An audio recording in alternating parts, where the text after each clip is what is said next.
Senhoras e senhores, boa tarde.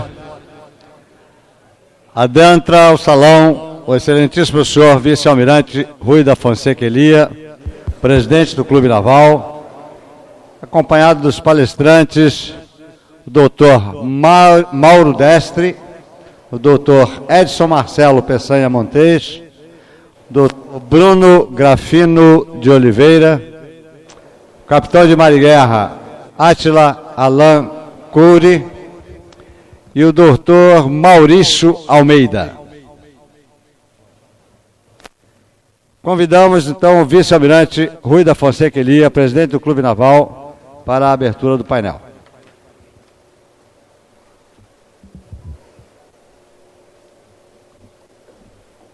Inicialmente, eu queria dar uma boa tarde a todos, agradecer essa presença bastante significativa que nós temos hoje aqui no Clube Naval, com muita honra para o nosso clube. A não ser aqueles oficiais da Marinha do Brasil e aqueles habituados a frequentar as nossas unidades e aqui o nosso clube, eu queria fazer uma breve exposição sobre o Clube Naval, muito rápida. Embora o Clube Naval seja uma instituição civil de direito privado, ele é histórica, cultural e moralmente, principalmente moralmente, uma instituição ligada à Marinha do Brasil de forma umbilical. O Clube Naval é um prolongamento da nossa Marinha. Esta é a sua sede central. Existe uma sede esportiva que eu, sem nenhuma pretensão, poderia dizer que é um dos melhores espaços de lazer do Rio de Janeiro. Tem uma sede em Niterói, Charitas, como nós chamamos, com 500 barcos, inclusive vários veleiros, que segundo o almirante Maximiano Fonseca, que foi seu idealizador, é a saída para as águas salgadas do nosso Clube Naval. Este é o nosso Clube Naval em muito rápidas e breve e apertada síntese, que nós de muito nos orgulhamos. Como tal, o Clube Naval não é um clube especificamente de lazer ou de esportividade. Ele é um clube, como eu disse no início, que se importa com os fatos, grandes problemas nacionais. Dentre eles, avulta com toda certeza aqueles relacionados ao poder marítimo nacional. Poder naval não deixa de ser, como é a nossa doutrina que diz, uma componente, poder naval, militar do poder marítimo. E como tal, toda a comunidade marítima se integra à Marinha do Brasil. E é com esse espírito que nós estamos desenvolvendo, não só diretamente pela diretoria do clube, mas de forma auxiliar pelos nossos grupos de interesse, palestras de alto interesse para a comunidade marítima. E assim eu agradeço a presença de todos. Estou vendo hoje aqui o nosso auditório praticamente lotado, isso nos traz muita felicidade. Muito obrigado a todos vocês. E, especialmente, eu aqui vou para a minha colazinha, porque a não ser o comandante Átila Cury, que vem em nome da diretoria de Portos e Costas, eu ainda não conheço os senhores.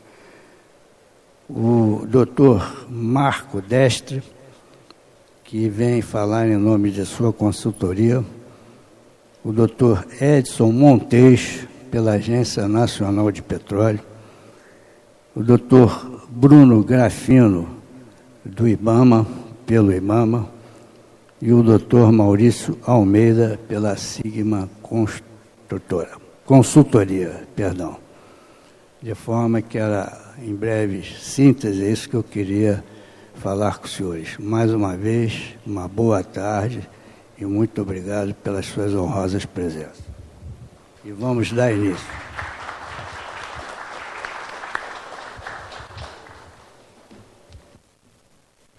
Convidamos o ilustríssimo senhor doutor Mauro Destre, representante da Destre Consultoria, para iniciar a sua palestra.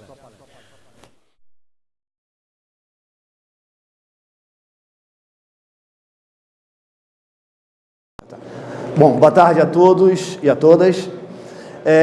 A apresentação que eu vou fazer, eu peço inclusive desculpas se eu subestimei o conhecimento que alguns que eu estou vendo aqui na sala já têm do tema, mas eu procurei seguir o roteiro que me foi solicitado pelo comandante Raposo, até para tentar nivelar o assunto para vários de vocês.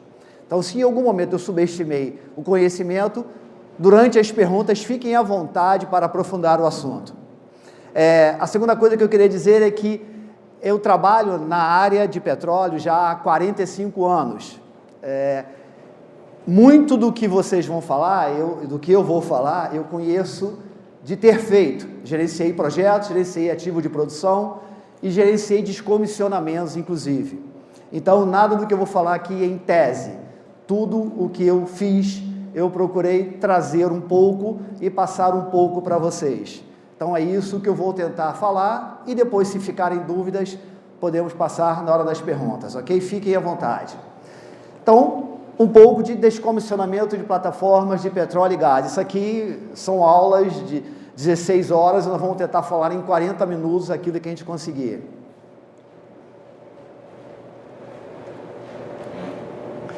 Ok, essa é a nossa agenda. O primeiro, queria dar um overview do pré-sal, a pedido até também do nosso comandante Raposo. O que é o pré-sal da Bacia de Campos, da Bacia, né, de Santos, muito rapidamente. O pré-sal, ele foi uma descoberta que mudou os rumos da produção de petróleo no país. E por que ele mudou?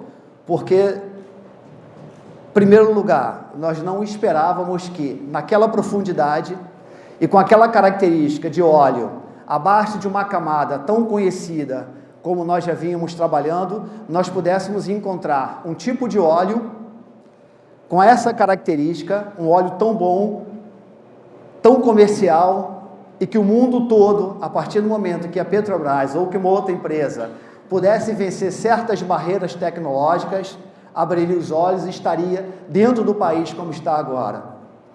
Segundo, só para vocês terem uma ideia de como isso aconteceu, o primeiro poço, isso é muito importante para a gente lembrar a história do pré-sal, o primeiro poço ele custou em torno de R$1 bilhão, 240 milhões de dólares.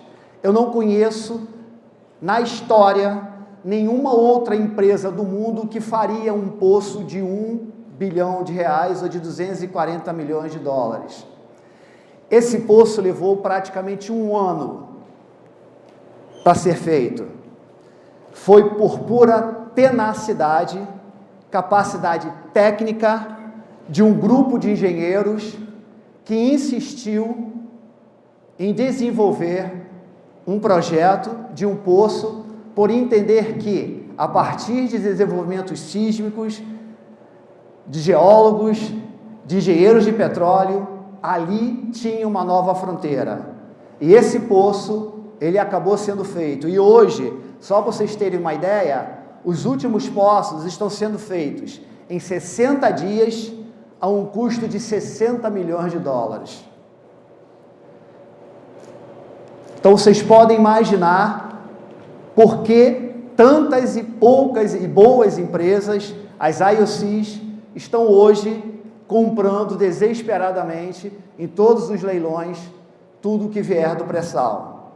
Então, essa é um pouco da história do pré-sal, muito pouco mesmo, como foi pedido para eu passar aqui.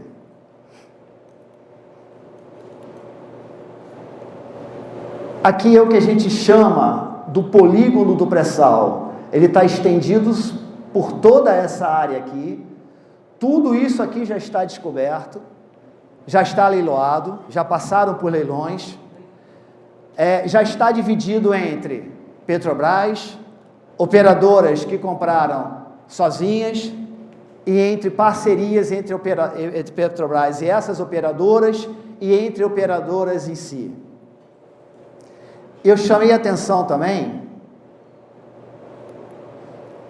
para o campo de Lula, mas é o Lula molusco, tá? Sem nenhuma conotação política, por favor. Eu chamei a atenção para esse campo, porque esse campo sozinho, quando a gente fala de produção de petróleo no Brasil, onde a gente bota ali, né, as várias produções, é preciso separar o campo de Lula, porque ele sozinho já está dando quase 40% da produção que vem do pré-sal. Só para vocês terem uma ideia da importância da descoberta desse campo. Eu quis chamar a atenção para esse campo de Lula. Lula molusco. E aqui como está hoje. Vejam bem, 2008, nós estamos em 2019. Nós pulamos de 2008 para 2019 de 4 mil para 2,07 milhões de barris.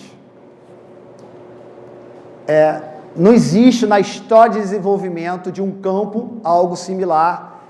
Então, acho que se algum dia houve algum tipo de complexo do brasileiro com relação ao desenvolvimento, seja lá do que for, e a Marinha do Brasil acho que é um exemplo, certo, comandante? Isso aqui prova o contrário. Nós somos muito mais capazes do que muitos que se dizem muito mais capazes do que nós.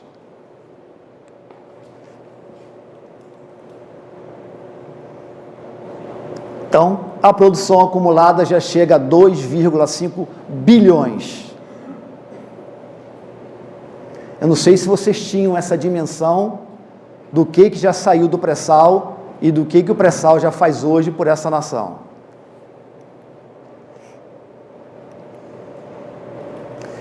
Isso aqui é um mapa da distribuição das plataformas ao longo da bacia de Campos. Muitas dessas plataformas eu vou deixar o meu amigo Maurício falar mais à frente das idades dela, e porque esse mapa é tão importante do que virá em termos de descomissionamento mais à frente. Mas quando o Maurício da Sigma falar, eu vou deixar um pouco isso para ele.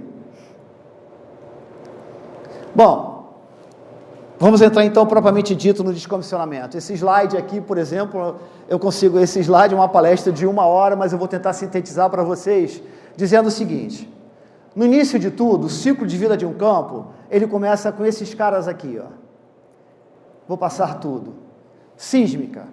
Então tem uns caras, os geofísicos, uns caras que são o supra-sumo da inteligência, porque esses caras sentam na frente de alguma coisa e começam a dizer assim, ali, devido à idade, temperatura, seja o que for, ali eu acho que tem petróleo. Aí esses caras, determinando o que eles acham, mandam uma equipe, se for em terra, os sísmicos em terra, se for no mar, os nossos barcos, para fazer um levantamento sísmico. Esses caras mandam sonar, manda a onda sonora volta, e aquilo gera um mapa de ondas, eu ia até trazer, mas achei que não era necessário, devido às cores, cinzas pretas, cinza preta, aí o cara para na frente daquilo e interpreta, aqui tem óleo. Só eles para dizerem isso. E quando ele para e interpreta e diz, aqui tem óleo, nós vamos mandar então para lá uma sonda para perfurar. E quando essa sonda perfura, começa o descomissionamento. O que eu quero dizer com isso? Que quando ele perfura, esse poço, ele já é objeto de descomissionamento, ou no futuro, ou pode ser imediatamente, porque esse poço ele tem duas possibilidades. Ele dá seco, como a gente costuma dizer, ou ele é um poço economicamente viável, que vai possibilitar ou delimitar um campo e desenvolver aquele campo. Ele já é objeto de descomissionamento. Então, o descomissionamento começa no momento da sísmica. Só para a gente entender bem onde começa o descomissionamento. E ele já é objeto de algo que daqui a pouco o Edson Montes vai falar, que é do SGIP, que é o Regulamento sobre Abandono de Poços no Brasil. Depois que eu, então, delimitei, deu óleo, opa, o poço não é seco, o poço é produtor, eu vou, então, começar a projetar e construir o que a gente chama de UEP. O UEP é a Unidade Estacionária de Produção. Plataforma, a famosa plataforma. E quando eu estou projetando a plataforma, no passado não, 45 anos atrás, 50 anos atrás, mas hoje, no EVTE, Estudo de Viabilidade Técnica e Econômica, hoje nós já estamos projetando como é que eu vou descomissionar essa menina daqui a 25, 30 anos. E tem de ser assim. Só que não foi assim. E nós herdamos isso, e nós vamos resolver isso agora com a nossa capacidade técnica e intelectual. Já estou pensando em descomissionar. E depois eu instalo o sistema de produção. Ficou mais fácil botar o cavalinho de pau de terra, que fica mais bonitinha a animação, tá, pessoal? Mas imagine que seja no mar, também seria alguma coisa assim. Instalei o sistema. Quando eu instalo o sistema, eu estou instalando um sistema com poços, árvores de Natal, linhas, dutos umbilicais, cabos elétricos. Estou instalando PLEM, PLET, que são sistemas de manifolds submarinos. Todo um sistema produtivo que eu estou instalando lá embaixo. Já estou instalando hoje, pensando no quê? Que daqui a pouco eu vou ter de descomissionar. Ou não. No passado eu não pensei.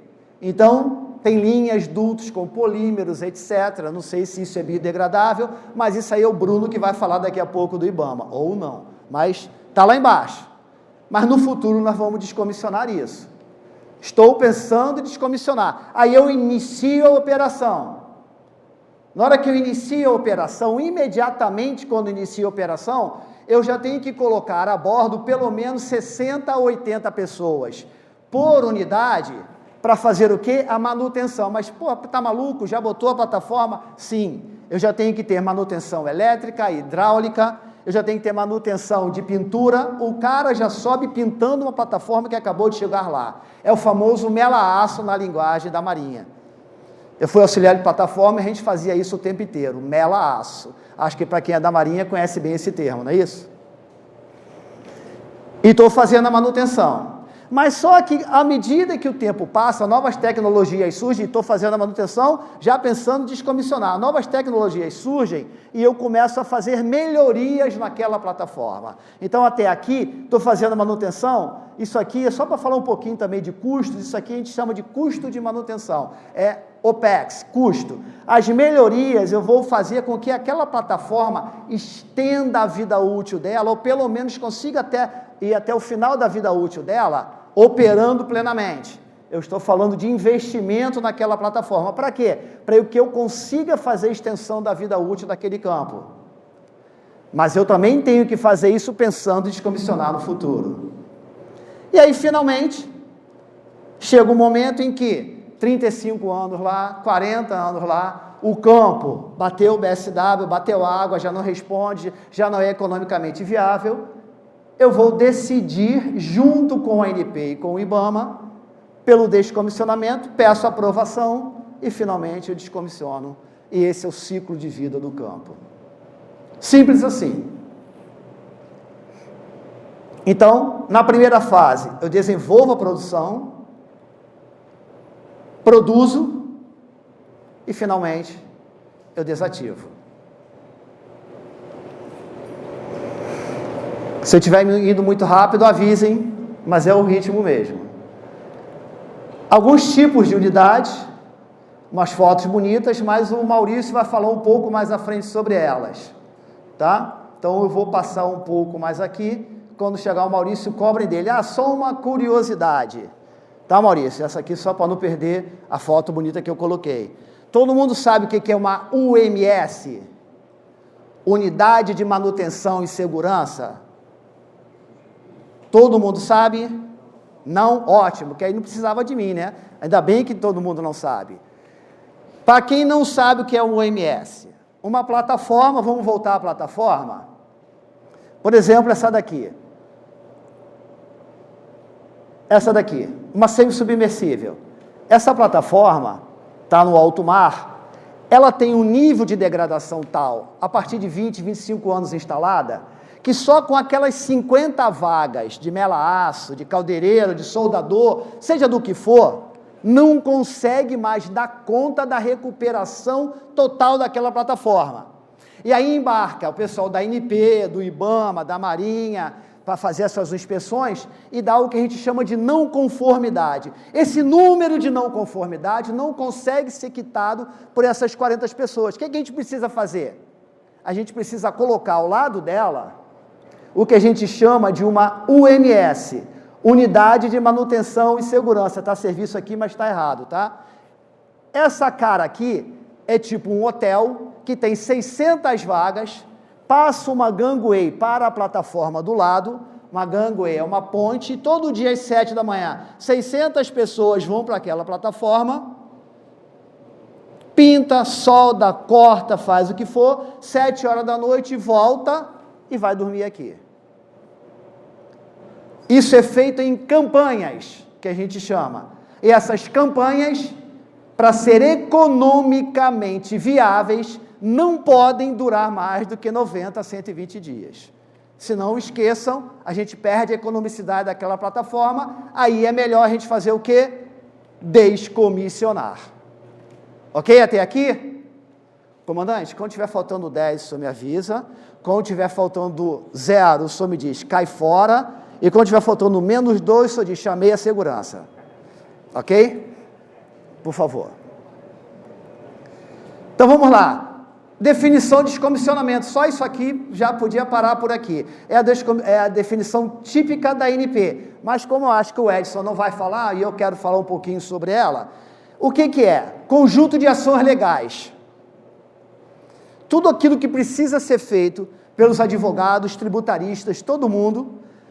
A gente monta isso um documento chamado PDI, que eu vou mostrar mais à frente para vocês, de todas essas ações legais, entrego isso para a ANP, e esse documento chamado PDI, que eu vou mostrar mais à frente, é o documento que é recepcionado pela Marinha, e é dele que a Marinha analisa se aquele descomissionamento também está de acordo com a legislação, inclusive a Constituição Federal de 88. Procedimentos técnicos. Isso tem que ser feito por quem entende. Pitaqueiro e curioso está cheio por aí. Inclusive escrevendo artigos no LinkedIn sobre descomissionamento. E de engenharia aplicados de forma integrada. Todos juntos falando a mesma linguagem. Há um sistema offshore. Vocês veem que o regulamento, o número dele é 27 de 2006. Então, em 2006, ele falava de um sistema só o quê? Offshore. Ele está sendo mudado, mas o Edson vai falar sobre isso, eu não vou tirar a surpresa. Visando assegurar que a desativação ou cessação da produção, parada da produção, atinge a condição de segurança. Aquela unidade tem de estar segura no local dela. Nós temos hoje a P7, a P12 e a P15 paradas. Estão paradas, esperando o momento em que seja liberada pelos órgãos reguladores o descomissionamento dela, ela possa ser leiloada e possa ir embora. Mas elas estão lá na locação e têm que ser mantidas. Condições de preservação ambiental. Então, elas estão lá e elas têm que preservar a vida no entorno delas também. Existe uma coisa chamada no meio ambiente, não sei se vocês conhecem o termo conectividade, mas isso o Bruno deve falar quando ele falar de meio ambiente. Confiabilidade e rastreabilidade de informações. Vejam como é rico o que está escrito aqui. Isso gera um documento, o último PDI, que pelo menos enquanto eu não tinha me aposentado, que nós fizemos da P33, foram 120 páginas. Está assim ainda ou já aumentou, Bruno? Aumentou. Que inclusive, se tiver algum estudante aqui, alguns me disseram que viria, de engenharia de petróleo, toda palestra que eu vou à universidade, eu sugiro, todo aluno de engenharia de petróleo, se tiver algum professor aqui, deveria ler um PD e um PDI. Vou passar. Tá, ok. Aí, o que acontece? Nós estamos caminhando para descomissionar. Bom, só tinha uma operadora grande que tem 158 plataformas. Essa operadora, ela trabalha no sistema de famílias. Tudo que essa operadora compra ou contrata, tudo que precisa ser fornecido para essa operadora de bens ou serviços, tem de estar dentro do que nós chamamos de uma família. Não existia, até fevereiro de 2018, nenhuma família cadastrada para essa operadora para descomissionamento de plataformas. Aliás, não tinha nenhuma família com o termo descomissionamento. Oi, Felipe, tudo bem? Não tinha nenhuma família com o termo descomissionamento. O que a operadora fez? A operadora, então, publica o que nós chamamos de uma RFI, Request for Information, que ela vai ao mercado e pergunta ao mercado, se você fosse descomissionar, como é que você faria? Ela elencou lá 180 ou 190 perguntas, mandou para quem sabe, tem notório saber, no Brasil e no exterior. Eu respondi com um amigo meu, Maurício, inclusive, respondemos essa RFI, várias pessoas responderam, e isso foi em julho de 17, e finalmente em fevereiro de 18, ela publicou a primeira família de descomissionamento. E só a primeira família já dá uma pista para vocês de tudo isso que ela está pedindo hoje na licitação de Cação, que é a primeira plataforma fixa que vai ser descomissionada no país, com todos os rigores da lei, plataforma fixa de Cação. E a família é assim, descomissionamento de plataforma fixa de petróleo, que consiste no serviço de desmontagem e desativação, desmonto e desativo, engenharia, preparação, remoção e disposição. Então imaginem quantos profissionais têm de estar aqui envolvidos, de plataformas fixas. Essa família saiu exclusivamente para a Cação, que está lá desde 2010 para ser descomissionada. Tais serviços englobam engenharia, preparação, condicionamento da planta, limpeza, desinstalação, desmontagem de equipamento, corte, remoção, transporte, equipamento, estrutura metálica, marinha está aqui dentro o tempo inteiro. Tratamento de resíduo, armazenamento e disposição, finalmente, de materiais em terra ou no mar, seja onde for. E aí surge a primeira oportunidade, que eu espero que todo mundo aqui seja linkediniano, esteja acompanhando o que está acontecendo, esteja vendo o que está acontecendo na licitação de Cação, que já houve a terceira postergação e agora foi para dia 13/6 somente, o momento em que vai se entregar finalmente as propostas.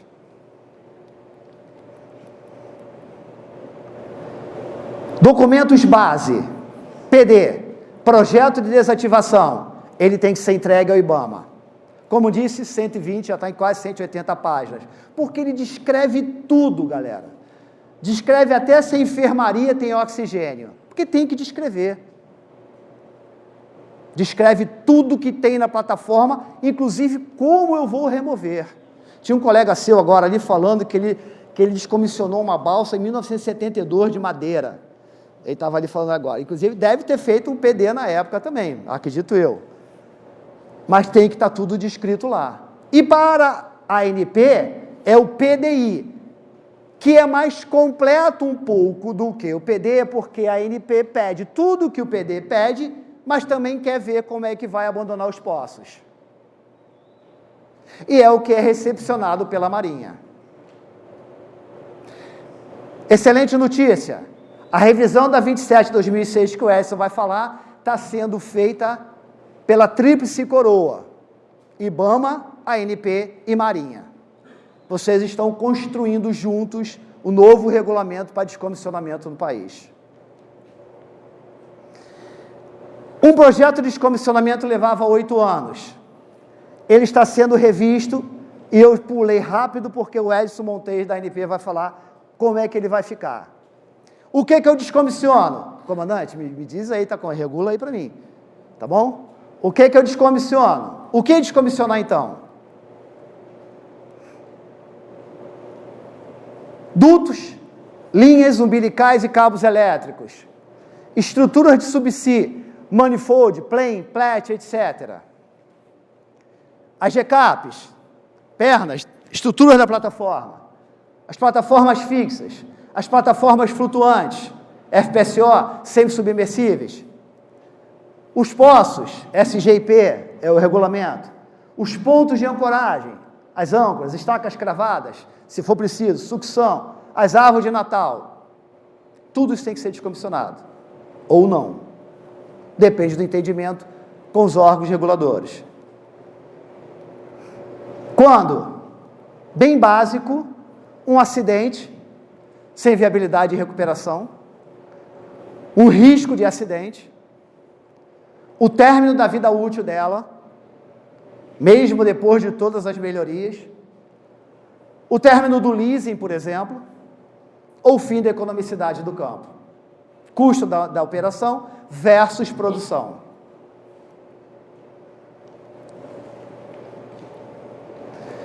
O que tem em torno disso? De oportunidade para todo mundo que está no mercado, que se aposentou, que saiu, enfim, que está procurando oportunidade.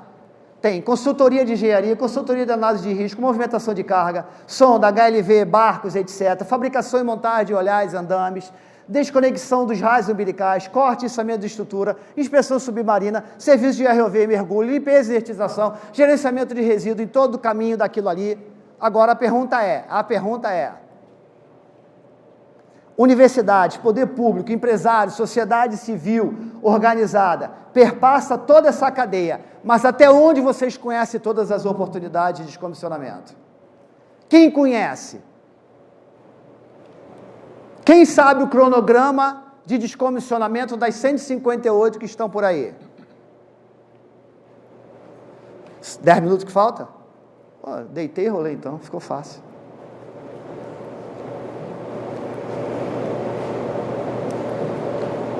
Só que o passador, aí, fixa, eu trouxe bem descomissionamento de fixa de topside, então eu comecei fácil, comecei a trazer. Imagine que isso aqui seja cação tem cação A, B e C, em cima de cação eu tenho toda a estrutura dela para baixo e tem os módulos. Esses módulos, digamos que eu passei por uma inspeção estrutural e essa plataforma, pelo tempo que está lá, eu não aguento colocar um olhal. Todo mundo sabe o que é um olhal, né? Um olhar é uma peça que eu colo numa estrutura para poder içar aquela estrutura de cima daquela plataforma. Não aguenta colocar um olhar, porque se eu for içar aquele olhar, o olhar sai sozinho de tão podre que está. O que eu tenho que fazer então? Como eu não posso tirar aquilo inteiro, eu tenho que cortar. Eu vou cortar aquilo em pedaços. Então, eu chamo de, a primeira parte seria remoção de peças pequenas. Obviamente, isso aqui vai demorar muito mais e é praticamente, de forma prática, bem pior. Eu posso fazer uma remoção via múltiplos içamentos. O olhar pegou, legal, vou com o barco, isso com o olhar, boto no barco e levo para um determinado site, seja lá onde for. Que pode ser, enfim, não vou falar o nome de estaleiro aqui porque eu não ganho para isso. Ou remoção por içamento único. Eu tinha até um filminho, mas não vai dar tempo. Venho com um barco HLV, que a gente chama, um barco que pega não sei quantas toneladas, ele issa a plataforma como um todo e leva embora. Procurem depois na internet, é um filme de 7 minutos e 34, tá? O descomissionamento da plataforma de Brent da Shell. Muito legal, para quem tem interesse em ver. Procurem ver que vale a pena. Então, 3 tipos. A jaqueta, eu posso ter 3 tipos também. Eu tomo no local, eu permaneço com ela no local, se os órgãos reguladores autorizarem, eu tombo, eu realoco, tiro de um lugar e boto para outro, não vale dizer que vai botar na Fossa das Marianas, eu faço uma remoção parcial, ou eu faço a remoção total. Remoção parcial, tombei. Para jaquetas, 50 metros eu tenho que tirar. Rede de pesca. Tem que tirar. Águas mais profundas, eu botei POD em vermelho e em amarelo, porque tem que negociar muito ainda no Brasil se vai poder se tornar um recife artificial. E o recife artificial, No Golfo do México ele é um sucesso. No Mar do Norte nem tanto. Tanto que algumas já está se pensando em tirar. Mas no Golfo do México ele teve a conectividade e foi um sucesso. Hoje, dia 4... Hoje é dia 4? Não. 3. Então amanhã, dia 4, o pessoal da tribuna do Cricaré, mais o pessoal do Espírito Santo, o governador e tudo mais, estão indo ao Ministério Público tentando reverter a licitação de Cação para que Cação se torne um Recife de coral para desenvolver o turismo, etc., etc., na região de São Mateus.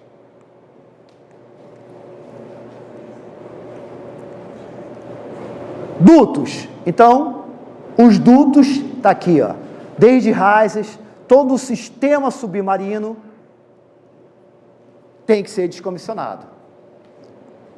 No futuro, espera-se que esses dutos venham totalmente biodegradáveis, enfim, com todo um sistema que talvez a gente não precise tirar, que ele seja totalmente conectado à vida marinha, não sabemos. Mas hoje, os que estão lá, pelo regulamento, eles deverão ser tirados. É essa grande discussão que está acontecendo hoje no país. São 2 métodos tradicionais, trouxe só título de curiosidade, como eu vou deixar com vocês. Vocês podem fazer esse tipo de leitura depois mais nos lugares que vocês achem mais confortável, mas são 2 métodos tradicionais. Um ou isso, corto a bordo, o outro eu vou puxando, vou levando para a bordo e vou cortando. Mas são 2 básicos, mas existem outros já. Tecnologia de corte de duto. Lembrando, esse duto tem que ter sido lavado e tem que estar com o TOG, teor de óleo e graxa, permitido pela legislação, que é no máximo de 15 ppm. Bruno, se eu falei besteira, você me corrige, fica à vontade. 5 minutos? Já vou para o cai fora. Essa curva aqui diz bem quando eu tiro, né? Receita, custo. Quando elas se cruzam, deu a hora. E quando é que elas se cruzam? Declínio natural da produção. Eu analiso o limite econômico, o limite técnico do sistema de produção, quanto custa para eu recuperar o limite técnico, quanto custa para eu recuperar a segurança ou para manter segurança e conformidade, quanto custa para eu aumentar o fator de recuperação. No corte, está na hora de descomissionar.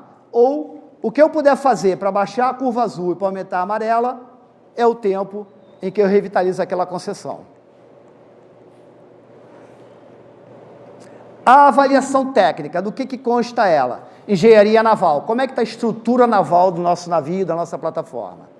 Aguenta ainda navegar? Aguenta ainda produzir? Risco, segurança de processo. Como é que está aquela plataforma em termos de segurança de processo? Risco ao negócio. Aquilo que eu acabei de falar, todas as pendências podem ser quitadas no tempo, no prazo, e os riscos dos poços. Eu cruzo isso com a curva de custos e vai dar aquilo que precisa ser feito, abandonar ou não. Eu vou passar um pouco da multicritério, eu sabia que não ia dar tempo, mas trouxe, se desse, fica para a próxima.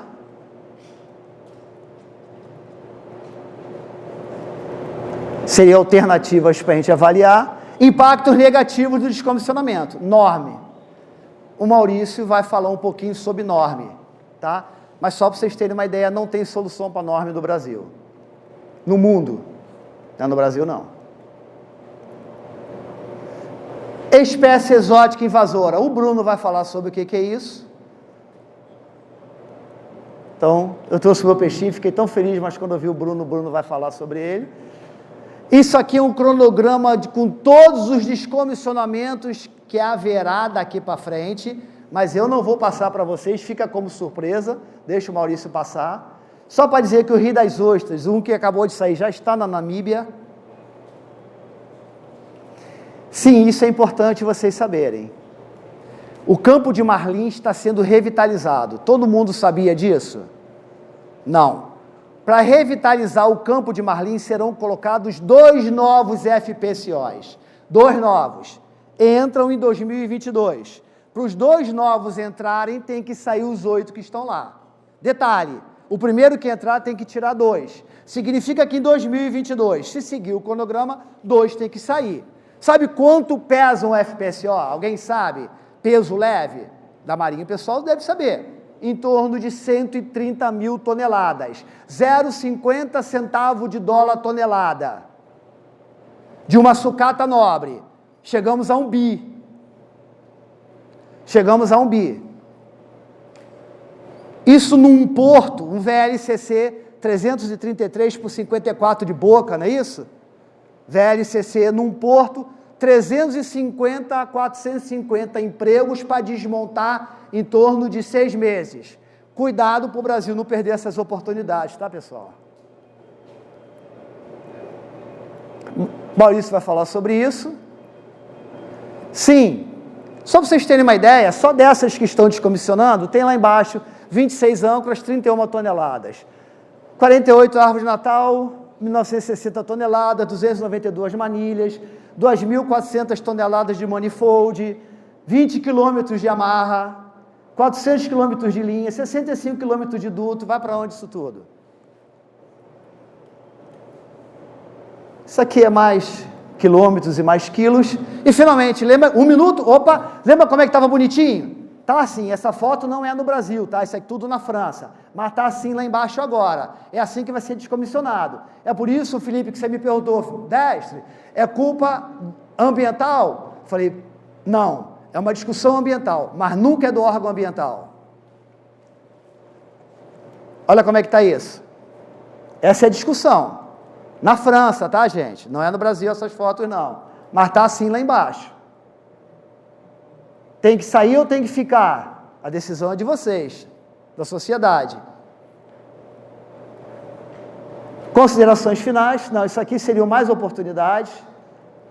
Vou passar, 1 minuto, 30 segundos, daqui a pouco chega a segurança. Considerações finais, eu vou passar só 2 que me interessam muito. Apesar da abrangência do arcabouço normativo mostrado, ainda restam várias situações ocorridas na atividade econômica de exploração que não estão regulamentadas de maneira que se cumpra o disposto na Constituição Federal de 1988. O descomissionamento da indústria petrolífera deve ser discutido contemplando parâmetros técnicos e procedimentais, seus impactos ambientais e as medidas mitigatórias cabíveis, bem como a responsabilidade ambiental pelos eventuais danos futuros. É um problema ambiental, mas é de todos. Não é do órgão ambiental. E é uma sacanagem quando dizem isso por aí. Muito obrigado a todos, boa tarde, desculpem se eu corri. Obrigado.